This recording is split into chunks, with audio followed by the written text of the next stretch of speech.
We humans are not by nature very sustainable. We collapse and dissolve all too soon. If you lay out an 80-year existence as a series of diamonds, this is how brief and insubstantial it all looks. And this is what a life looks like as months. The whole thing would fit on the back of an envelope. And let's imagine you're 34 and will live to be 80. This is how few winters you're going to have left. It's because life is so desperately brief for all of us that a capacity to think and act sustainably is such a daunting, but when we can pull it off, deeply impressive concept.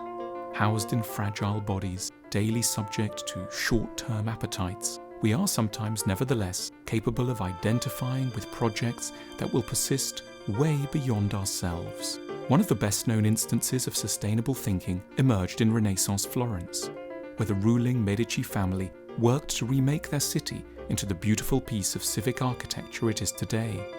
Crucially, the Medici didn't want to build just one or two nice buildings for themselves and their equally affluent friends.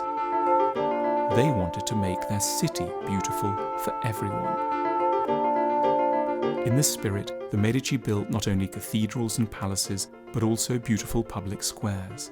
They commissioned and sponsored great works of art, which inspired people to think in new ways. They collected vast libraries and even built a philosophical academy. They also thought a lot about what the world needed more of in the coming years. They sponsored the development of new scientific ideas and popularized the best cutting-edge technology. Many of their projects revolutionized the world they lived in. Others changed the world much later. In many ways, the Medici were the science fiction visionaries of their time.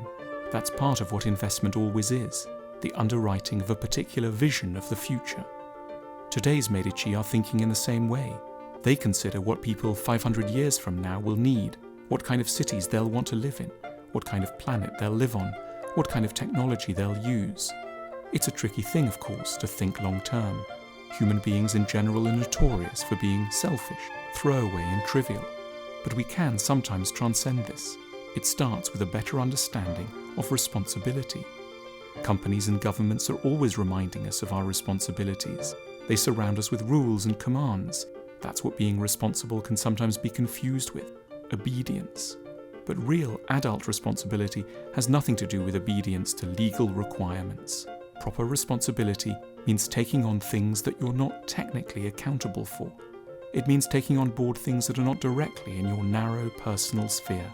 It means species responsibility rather than individual responsibility. Many people first understand this when they have children. We plan big things for children, things they might not know they'll want, things we'll never see. The years take on a different scale. 500 years sounds like a long time to plan ahead, but it's only 12 generations. Time will go on for us even when our own months and years run out, through the investments we've made in the future of others.